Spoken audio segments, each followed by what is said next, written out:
going to go ahead and get started a few minutes early. Looks like everybody has cleared and settled in. So good afternoon, everyone. And welcome to the Taxonomy and Service Delivery session of the GOEA Fall Conference. For those of you who do not know me, my name is Nina Jack, and I'm the Program Monitor for Region 3. You should have received some index cards while coming in. Make sure if you have not received one, raise your hand and one of the ladies will pass you one. We're asking that you put your name and the name of your council on that card, and we're going to address questions at the end.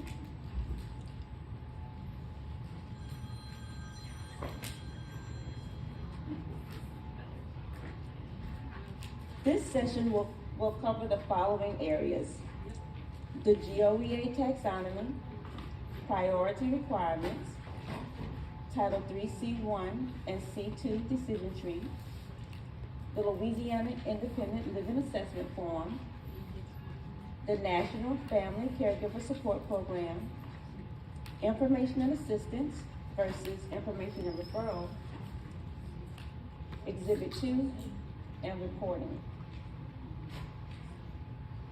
So to get started, the taxonomy is simply the tool that is used to serve as a guide providing information about service delivery and definitions, service units, the funding source that is allocated for the delivery of the service, and any additional requirements. Okay.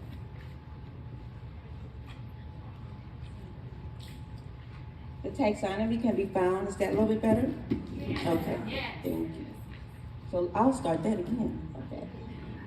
So to get started, the taxonomy is simply a tool that is used to serve as a guide, providing information about service delivery and definitions, service units, the funding source that is allocated for the delivery of the service, and any additional requirements. It can be found on the GOEA website at goea.la.gov.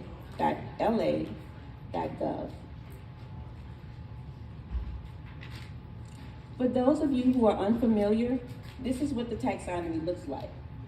It has been updated for the current planning cycle, so please make sure you are using the 2024 to 2027 version of the taxonomy as your guide. The taxonomy is broken down into 3 different sections. We're going to start off with service and definitions, which defines the services each council is registered to provide.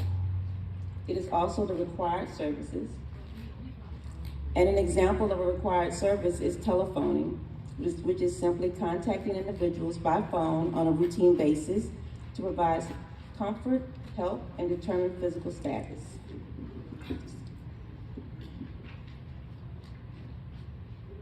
The next column, you'll see the service units, which is actually the required usage of each registered service. It also indicates how each service is counted or weighted.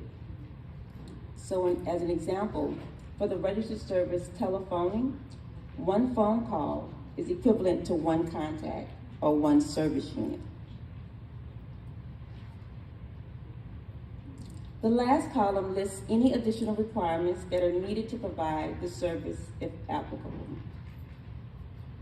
So as an example, employees that are hired to work with seniors who receive in-home services are required to pass a pre-employment background check, the National Sex Offender Registry check, and have certification in basic first aid.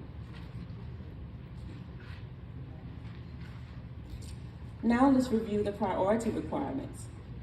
The priority requirement is simply the breakdown of how much funding is to be utilized per service category per fiscal year. The priority categories for Title IIIB are access services and in-home services and legal services. In access services, agencies are required to allocate a minimum of 30% of the 3B funding received to either one or a combination of any of the following services: case management, transportation, information and assistance, outreach, and assisted transportation. For in-home services, Agencies are required to allocate a minimum of 15% to one or more of the following services: homemaker, chore, visiting, telephoning, personal care, home repair modifications, adult daycare, adult day health care, and companion services.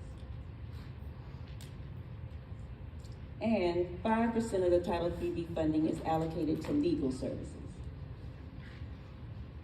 Next, we'll look at the priority requirements for Title IIIE. There are two service categories that fall under Title IIIE. There are respite services and supplemental services. Under the Title IIIE respite services, agencies are required to allocate a maximum of 40% of their Title III funding to the following National Caregiver Support Program services: adult daycare, adult day health care, group respite, in-home respite, institutional respite, and individual care support. Agencies are allowed to utilize a maximum of 120 hours per client for all respite services per fiscal year.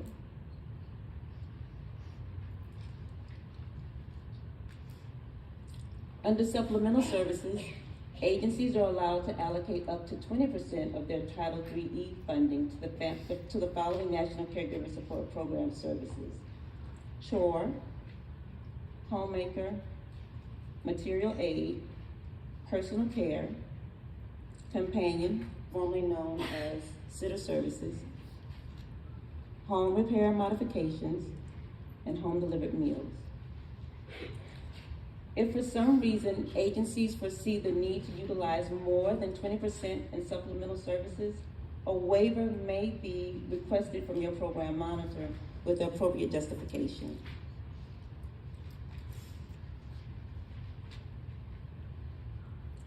These are some of the most commonly used services: transportation, nutrition education, home delivered meals, and homemaker.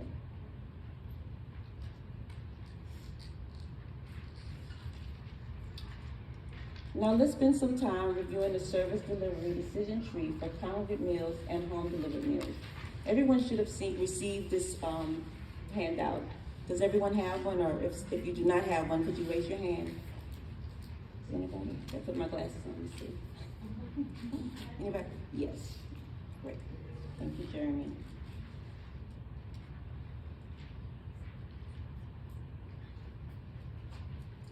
The Title III Congregate and Home Delivered Meals Delivery Decision Tree can be found on the ACL website. Please use this resource as an aid to assist you in determining if an individual should receive a home delivered meal or a congregate meal.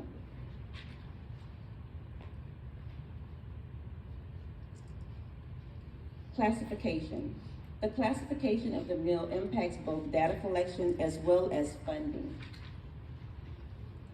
ACL defines a meal provider as any one of the following: a licensed food server provider, a home delivered meal provider, traditional congregate meal site or pop-up site, a restaurant or cafe, a grocery or convenience store, and even a food truck. Now, we all know that home delivered meals are carried out, delivered, and consumed at home without congregating, right? You know that, right?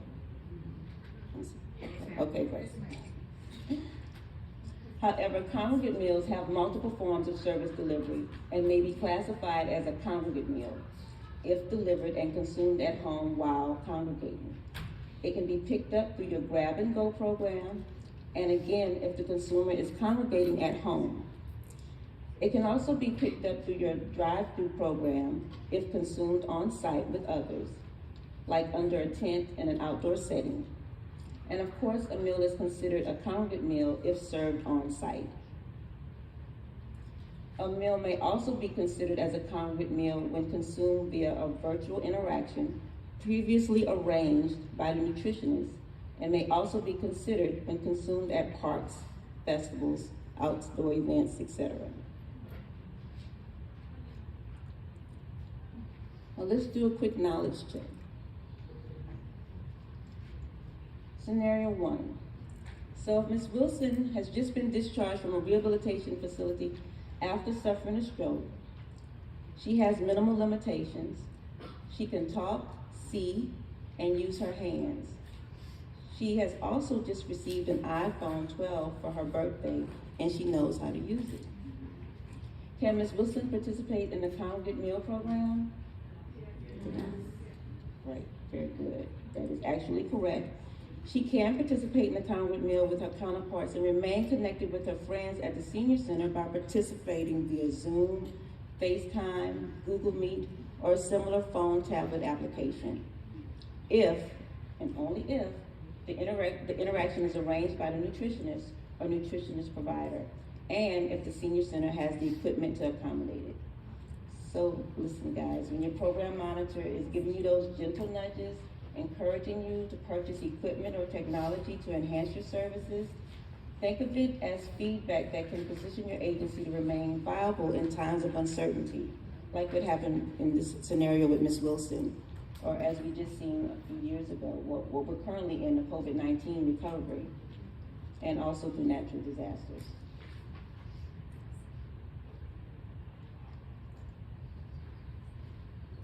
Scenario 2. Senior Center participants attends the Jambalaya Festival. Prior to the event, the nutritionist contacts one of the vendors and obtains their menu to assess nutritional value. It was determined that the vendor's meal meets the nutritional requirements and has an alternative entree for those who require a special diet. The council pays for the meal. So true or false? This meal is a congregate meal or not? True. Very good, you're absolutely correct. Consumption of a congregate meal includes parks, festivals, events, picnics, and tailgates. And prior to the event, the meal was approved by the nutritionist. Next, let's look at the LILA form and the National Family Caregiver Support Program intake forms. The long version of the LILA form is used when an individual is assessed to have a need for 2 or more in-home services for more than 30 days. For example, in an initial conversation with a senior, it is determined that an individual's quality of life would be enhanced by both homemaker and companion services. In this case, the long form will be completed. The short version of the LILA form is used when the recipient receives a single in-home service, in addition to at least one of the following services: congregate meals, transportation, material aid, or commodities. So again, in an initial conversation, staff believes that the senior may be a good candidate to receive homemaker services. The senior also expressed a need of assistance getting to and from appointments. This person's assessment will be completed on the short form.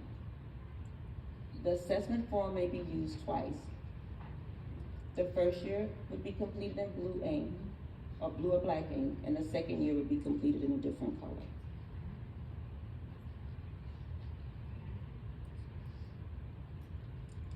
Service recipient priorities and eligibility requirements.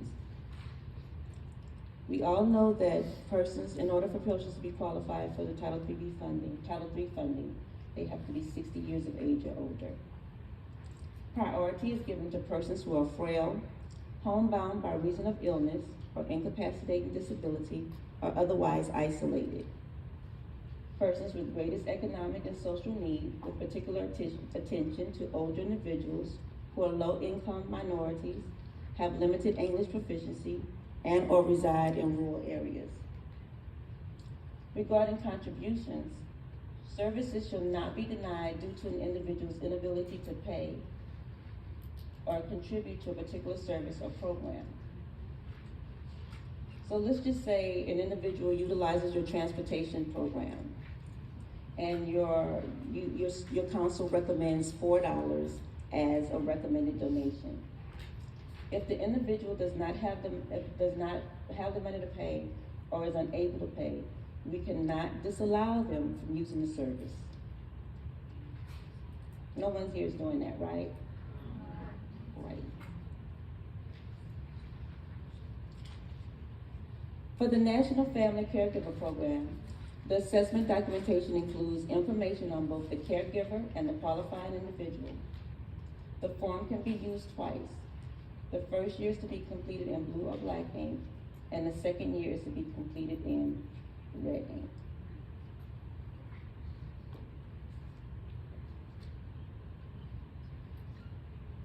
The Family Caregiver Support Program is designed to give added support and relief services to family members who are caregivers or to older individuals who are relative caregivers. Funding for the Family Caregiver Support Program comes from the Title III funds. 40% or more from respite services, and 20% is from supplemental services. In this program, the caregiver is the recipient of the service, and the qualifying individual is the individual receiving the support services. So for example, my 73-year-old mother qualifies for and is a recipient of companion services. I, as her caregiver, can qualify to receive in-home respite services for a few hours so that I can go and get my nails and my hair done. So that's what this program is designed to do. Now we will look at the differences between information and assistance and information and referral.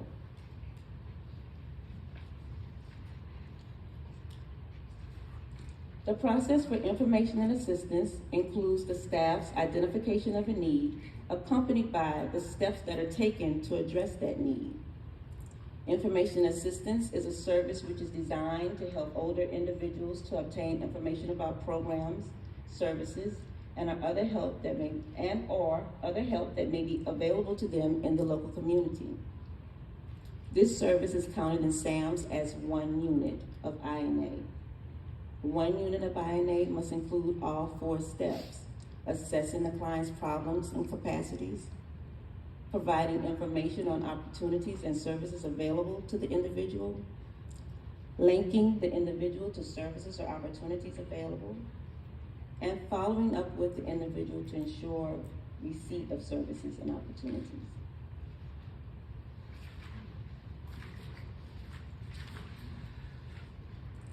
Unit of Information and Assistance and INA. A unit of information and assistance is counted at the time of the client's initial assessment.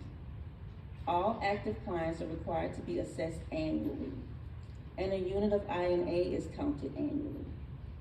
If the client's situation has significantly changed and an assessment is completed, then a second unit of INA can be counted. So let's say an individual who normally goes to the senior center to eat lunch has a fall, is hospitalized, discharged, and now has difficulty ambulating while working to recover and is requesting home delivered meals. A second assessment would be completed in this type of scenario, and a second unit of INA is counted. The total number of INA units should be closely reflective of the number of unduplicated clients.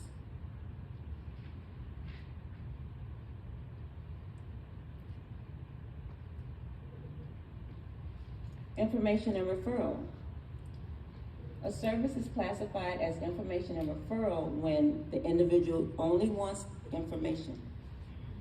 If the agency does not provide the service requested, if there is no independent living assessment form or National Family Caregiver Support intake form completed, if an individual is not linked to a Title III service, and if there is no documentation of a service, and if the individual is not entered into SAMS and it is not a registered service. So, as an example, an individual expresses a need for food and inquires of supports or services to address the need. This may be a referral of SNAP benefits. The COA staff assists by providing contact information only and a method of access to the services. An assessment will not be completed in this scenario, and the individual would not be entered into SAMS. Another quick knowledge check.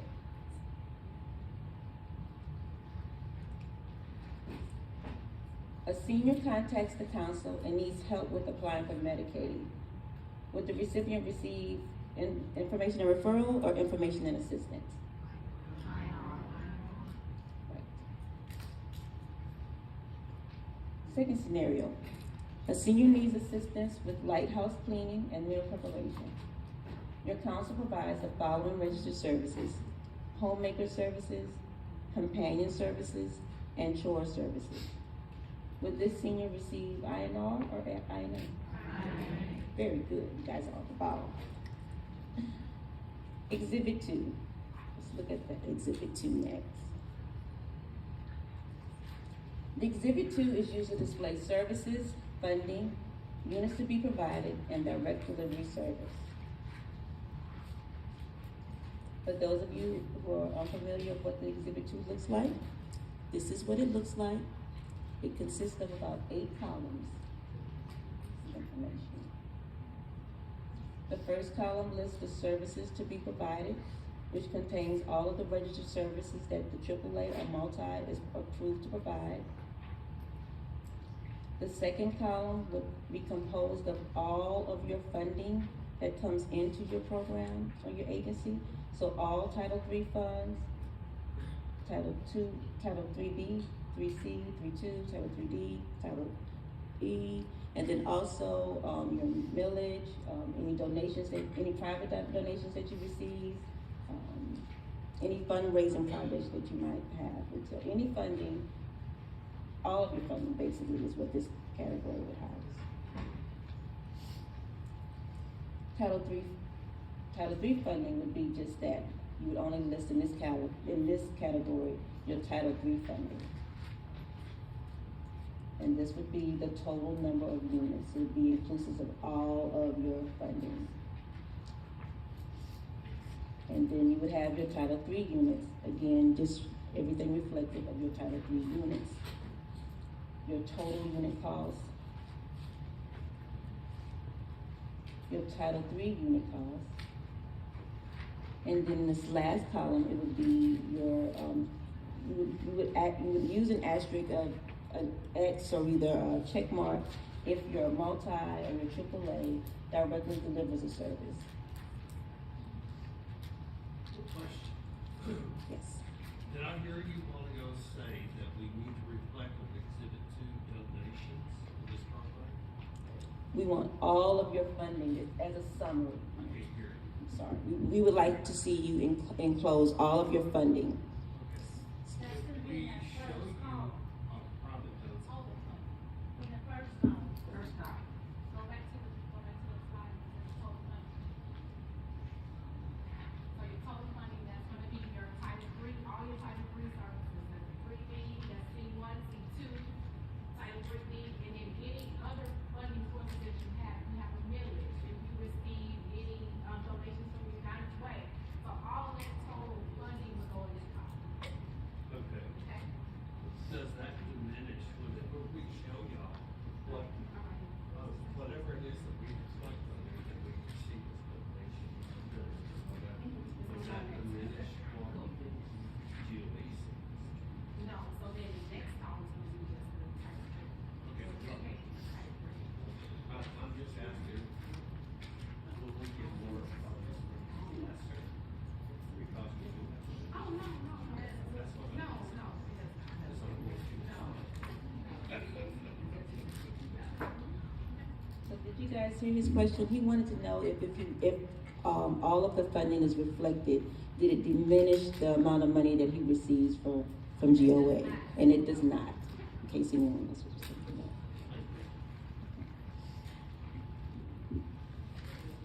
But you capture it why?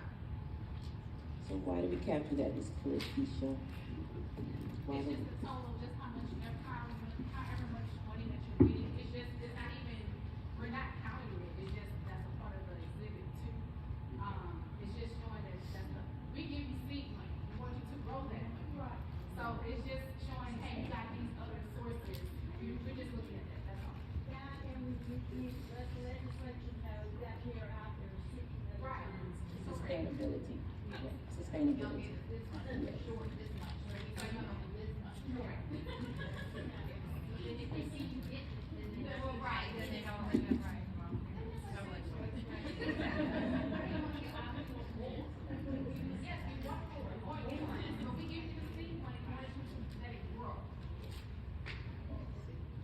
Now, important facts about the Exhibit 2. The Accounting and Finance Department receives your entire budget package, which is inclusive of the Exhibit 2. HCBS, your program monitor, receives your Exhibit 2 for review and approval. It is submitted to us twice a year. The original is submitted by June 1st in preparation of the approaching fiscal year, and a revision is submitted by April 30th of each year as needed, or if needed. Now let's talk a little bit about reporting. The tracking of units is reported progressively in increments of 25% at the end of each quarter. Agencies should be delivering an average of 25% of their total allocated budget per service category each year. So by the end of each fiscal year, there should be documented utilization of service delivery for 100%.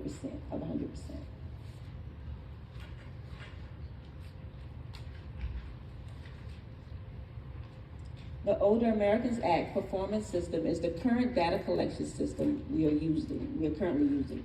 It took the place of NAPIS. HCBS monitors your service activity on a quarterly basis to determine whether an agency must return the funds. It's important that you, as an agency, are monitoring your service activity on a monthly basis.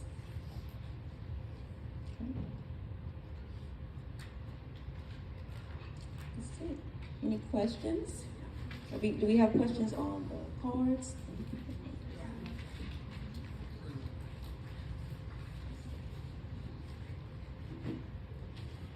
You want me to bring it the mic? You want the card? Oh, okay.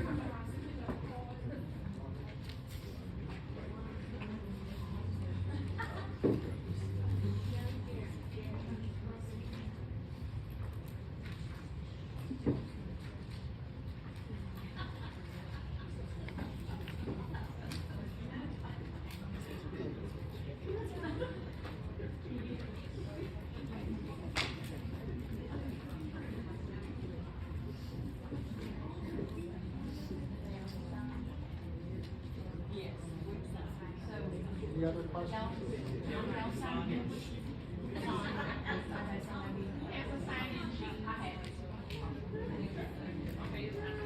Okay, so we'll start with the first question. Gotta put my glasses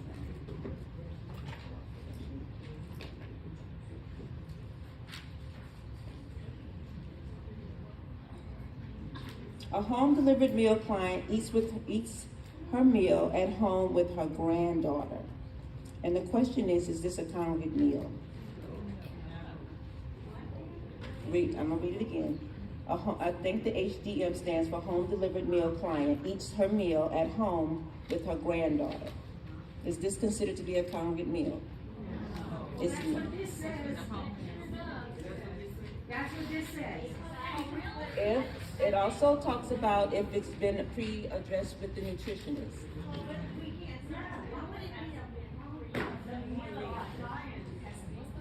I'm not.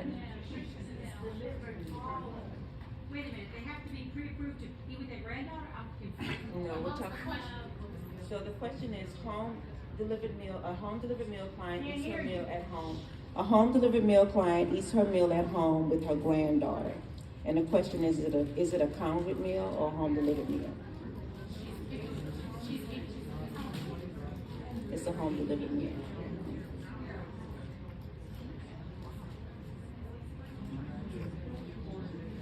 Maybe listen.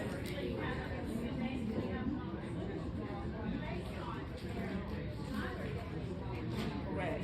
That's what we talked about. And it's also pre-approved by the nutritionist. So it's not like it's a spontaneous. It's not some.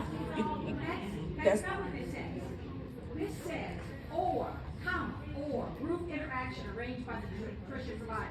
So the nutrition provider has arranged for a group interaction. Not that the nutrition provider has arranged for any kind of other interaction. But the group interaction could be virtual or she. Correct. Right. Correct. Virtually, while the other group is meeting at the senior center. So it's and or. It's and or. Correct. It's and or. So does the group only apply for also an older person, or it could be a younger person residing in the home? Who needs It doesn't.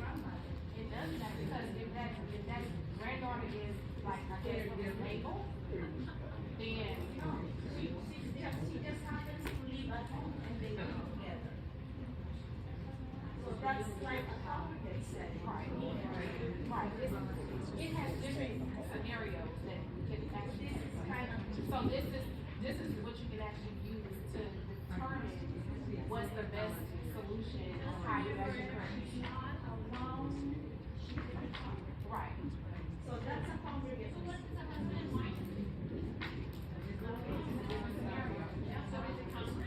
Right, because they're, it's the same person, yes. As long as it's pre-approved by the district. As long as it's, that's it. The interaction that has to be pre-approved or the meal? The meal has to be approved. Yeah, we know it's pre-approved. Yeah, we know it's pre-approved, but I know the But you still can follow these guidelines. Well, I think we're trying to make the guidelines hard and clear enough for us. Okay, let me make the guidelines So clear. the thing is, go ahead. I'm gonna make the guidelines clear. Make Go back. Policy is written so you can move how you need to. You ask too many questions, you're gonna tie yourself into something I'm gonna have to tell you no about. Right. And keep in mind, every situation is going to be different. As long as you don't. This document was created by ACL to help get you a starting point. Now, the one thing I have not done and intentionally did not do before we got here is highlight any keywords on what you should focus on, because my favorite words written throughout any policy that applies to the agent network is, it is to the discretion of management. So, like Ms. James said, when you decided to assess that person, determine they were home delivered meals person, right? And this is another reason why we have not been very stringent on what this decision tree could possibly mean. We're gonna go with what it means for you. Right now you have ARP dollars. If you have a home delivered meals client and you got way too much C1 money, you might have to say that person is being covered by ARP C1, even though they are a home delivered meals client prior to, by definition, prior to COVID. Original definition, that's better, Ms. Donna. We have people that need to sign every day. We had to close because of a hurricane, and so we got the shelves fixed meals. In the past, we used to count as congress because they were our congress participants, and just so happened they took an extra meal home that particular day.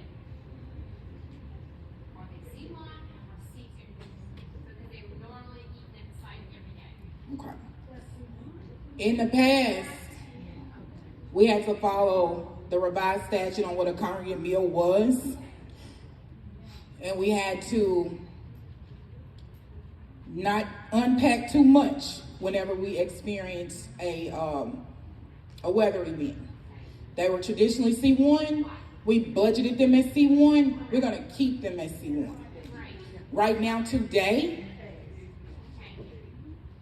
depends on what money you're using to cover the cost of that meal. So if we pay out of the C1 pot, they can still count as C1 meal, because they're normally a C1 client. Because when you assess them, you determine that C1 money could cover any meal they consumed. Right. We do units at the beginning of the year, we were counting, we served 250 days at that, and then a hurricane or ice storm comes, it throws our units all back, if we have to count as C1. But if you had to change it, you would be going back and forth. Yes. C1 is C2. So if they're normally A C1. They stay a C1. Because that's what you budgeted. You have, this is the idea of where you are now. Plus at one time, way back, they really wasn't supposed to get both, because if they were considered a homebound person, they shouldn't be on the C1 roster, because they can get out to the site, so y'all were watching that at one time. And we still are. Okay, We're so still doing it. emergency meals are counted as C1 for any site. Emergency meals are counted however you pay for them. Until we are done with ARP funding, anyone that you have traditionally covered their meal costs with regular Title III dollars, they will remain a C1 meal recipient. They were there before COVID. C2 meals, if you were covering their meals with regular Title III C2 dollars, they will remain a home delivered meals person. That's what they were before COVID. Don't even look at that twice. Just keep those there. So Devon, this gives us flexibility to really dictate how we want to depend on our policy. depending on your pocket money. This is strictly for those individuals that say, I cannot come back in your senior center. I don't want to get COVID. It's not safe. I just don't want to. But you know they are going to church and they're going to Walmart. They're going everywhere else. Because what they're really telling you is, I want my food to go. I want my meal and I'm ready to go. I don't want to. So depending on what you know about them, if you know they go over to the local park and they sit and play bridge or bingo or whatever with a whole group of friends, and you have a ton of C2 art money available, and that's how they were able to come pick that meal up. Their meal is paid for by C2 ARP and their unit is counted under there. That is where you stop. Do not determine what kind of client that person is, because they're ARP client, they're temporary, and they're gonna be mad at you when you kick them off June 30th. So that's it. There's no additional questions. You're maintaining a roster of permanent, existed before COVID funds, and a separate roster of, these people gonna be so mad at me and gonna give me a hard time come June 30th, 2024 when all my extra money is gone, or prior to then. Anything with regular Title $3, follow the traditional definitions. Anything with ARP dollars, call your neighbor, call GOEA, call anybody, but that is where you refer to this. Most of your traditional C1 and C2 dollars, you will not have anybody saying, oh, I just want to come pick it up, more so than you have those new people that knew it was not a thing prior to COVID existing. You're welcome. Next question. Do we have the option of saying that there is no drive-through? You do. You have the We option. don't want to do drive-through. Yeah, carry out, grab and go, drive through are all to the discretion of the area agency and what works for them. It does not work for some area agencies. It really puts you in a bind. That it all rolls back into your budget. When you decide how much money you have and what your needs are, if you don't need somebody just coming just to bully you and seeing you have a drive-through, and then you know they're not gonna even eat the food, they just throwing it away. If that's not your best effort, then don't do that. Because if they can come drive through, they can also get out the car, even if they leave it running, and come inside, get their meal, and keep it moving. But it's seriously up to the AAA. We won't mandate who must do what anywhere. But I have a question. But if the situation changed, if they're congregate and say, for instance, they have surgery and they're gonna be out for 6 weeks, you can still deliver the meal and still count them on congregate, correct? No. You have to reassess them because their situation has changed, and you would have to know if you can afford to move them over to as a home delivered meals recipient. That's not the same. That's putting us back into our traditional normal definitions of the services that we do.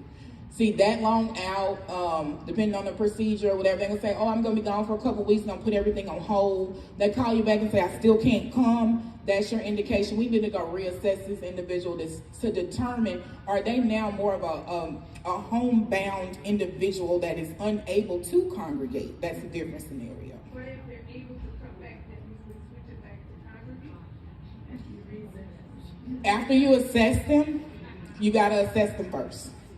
It dead stops until you have the assessment. You may get there and determine that it's so temporary that you can put them on an emergency temporary home delivered meals unit count, and that's where you'll find Mr. or Mrs. Jones' name in WellSky twice. He's like, oh, when did they become home delivered? Well, they had 2 months worth of time where they weren't able, and we want to make sure they had a meal. We switched them over. But on the paperwork, you may not officially change them at all. You just need to make an entry in WellSky, make a note in their file. For 2 months, they were temporarily assigned to home delivered meals because they had a procedure and they were unable, something very generic, not super specific, and then you'll do that. But you must do the assessment first to determine what you're looking at. Okay, so we wouldn't change the assessment, we would just go in, I can go in the well side and just insert it into their file. You may need to make some notes. I'm not that well versed in WellSky, so you may just need to go in and make some notes in their file, But I can't leave them on congregate. depending on what you assess. Depending on the situation, if I know that they're gonna be able to come back, and it's just a typical, I can leave them on congregate. Yes. Just go in and put it in. At one time, didn't Yes. you say that, I mean, that was the rule that someone could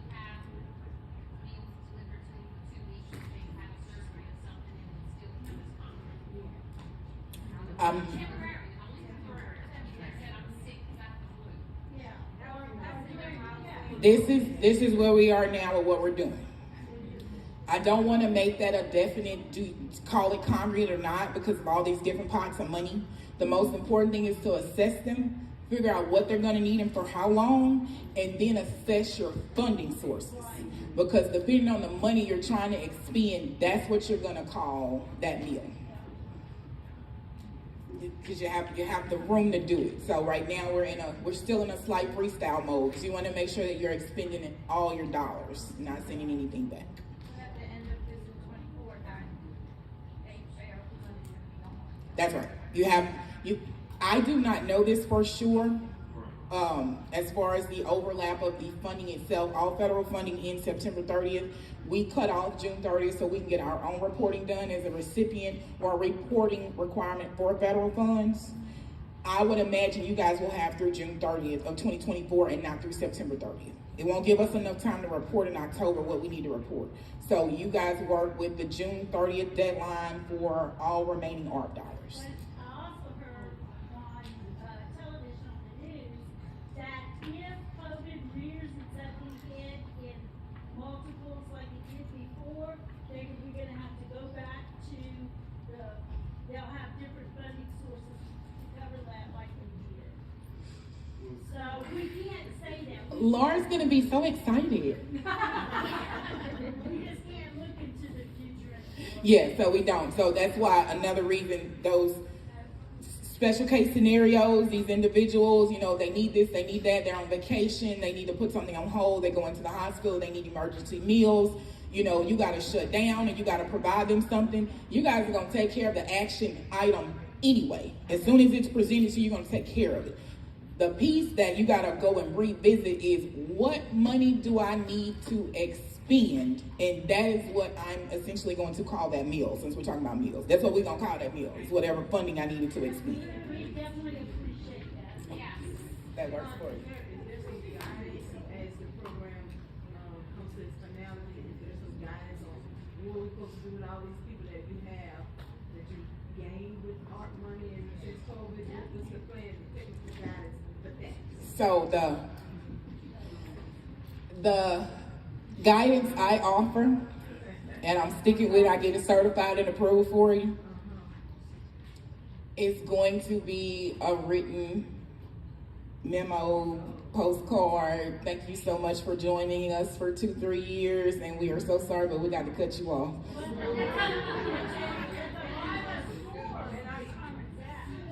It does, but because I have to do what is best for you.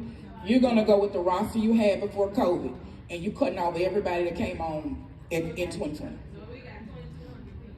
They gone, and if they want it bad enough, they know where to find you.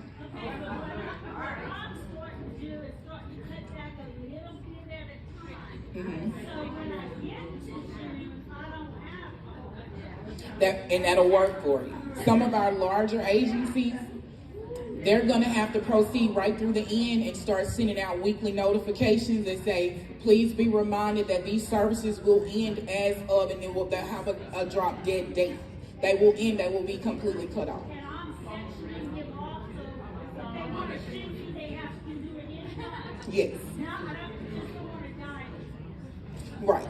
And while you're doing this, you're going to have those assessments, your regular reassessment procedures on your regular routine people, and then you'll have your newly added people as of 2020.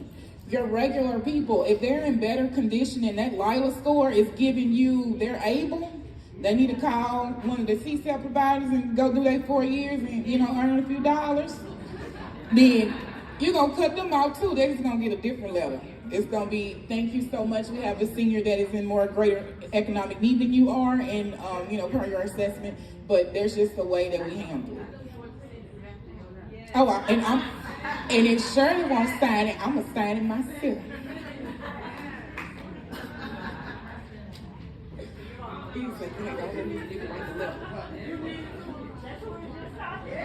Yeah, we did discuss this in the office.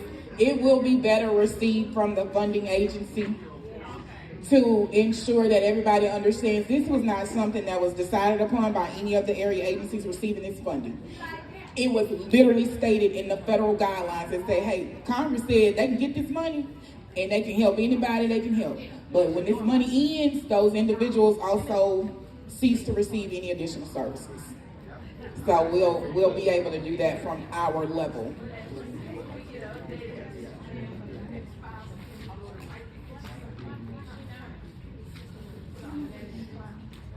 You can go to electronic server clouds or whatever's viable for you, CDs and how long? Yeah, that's my main question. How long and how long? Well, We created electronic. I'll have to refer to the retention schedule. See what I will do. If it is reviewed every year, I'm gonna say this, I will do this. I will take a blank retention schedule and I will put it as a guide for the councils on aging. And I will have maybe the Amanda in the AG's office review it as far as appropriateness, and we'll offer it as a more of a sample for you guys to follow, because that's what we suggest anyway. But I'll take off anything that doesn't apply, and then I'll add what does apply, because we've gotten this, and this is where we are with this. The federal government is going to come back 3-4 years from today and ask us about something in 2020 just for covering, the effects of receiving this funding. And we just want to make sure we have all our documentation in place. But you won't have to keep anything longer than 7 years. And I'm not going to say that's everything. I just think the longest time frame I can recall from the retention schedule is 7 years. So, and then, space-wise, switching to electronic files are much better for you all, because I won't be approving any use of Title III, state, or any other dollars to buy buildings for storage.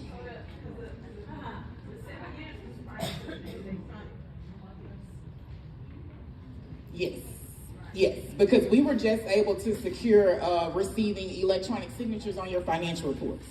I made a big fuss about that because I don't have time for all these paper cuts coming to pull all these 12 months worth of reports out of these folders that were not conducive to what I wanted to be doing. And then the legislature takes electronic signatures. So Karen took it to the powers that be at that time, and she told them, we gonna have to do it, because it was very taxing on y'all. So imagine me trying to pull 6 files out of a folder, that's just the 5 programs before art. But we was doing it today, y'all. I would be here today. I would have ran away already. I'd been in a padded room because it's too much paper. So I can imagine the struggles y'all deal with the papers and the assessments and the client logs. So yeah, that'll we'll look at it. We'll tighten it up, and we'll put some on the website for y'all to refer to more quickly than us trying to find the retention schedule. Because I don't do well with the retention schedule. HR is on me every. Did they ask you? They asked me 2 weeks ago, and did they ask you about the retention schedule?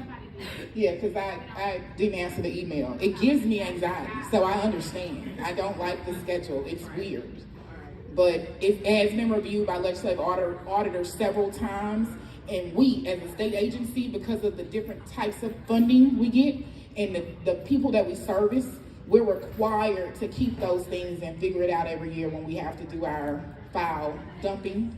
But we now did get approval to go electronic only. So I don't print out all the stuff y'all send me and make a paper file. Any other questions? Nina left me. Oh, are you picking up questions? Oh, she's picking up questions.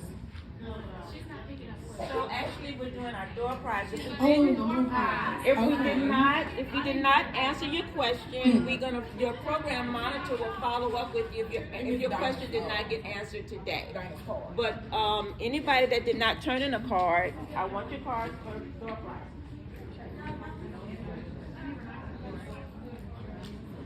Yeah, back in the middle. Jeremy, Laura, Lakeisha, this table back here.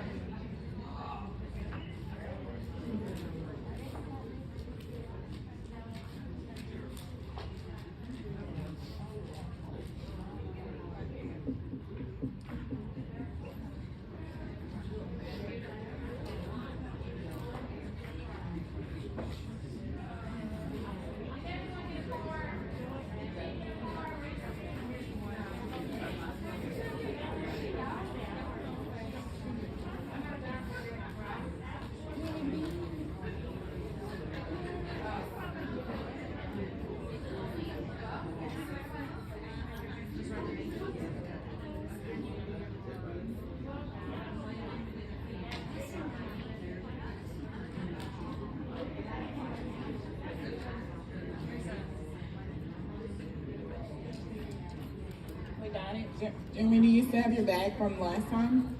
If not, there's one up here that you can use. You're welcome. Y'all have any other questions? Yes? Oh my, should I run away? Well, that's where it starts. Know where to find me and stuff. Yeah, any of those, I think that one's good. That one works. Just take the stuff out of it.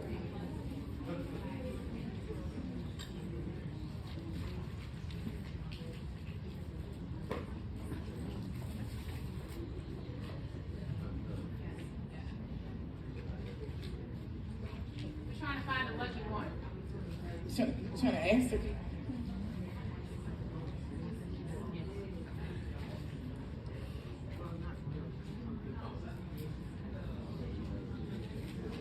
Oh, I want to say this. I meant to say this. Well, I thought about saying this earlier, but I didn't want to. I shouldn't have said it then, but I can say it now. I have not forgotten about service procurement.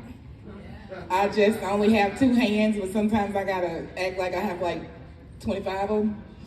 So I will get your letters out. Whatever you have done is absolutely perfect. Thank you for getting through the hassle. I just need to get you a letter. So Shirley's signature will be on it. I will set it all up. It's going to be nice and neat and pretty and all that fun stuff that you're going to need. Now on the back end, if I send you some requests to make some changes, it's because you always needed to make those changes. Does not nullify the approval at all. But what we would like to do is set up your template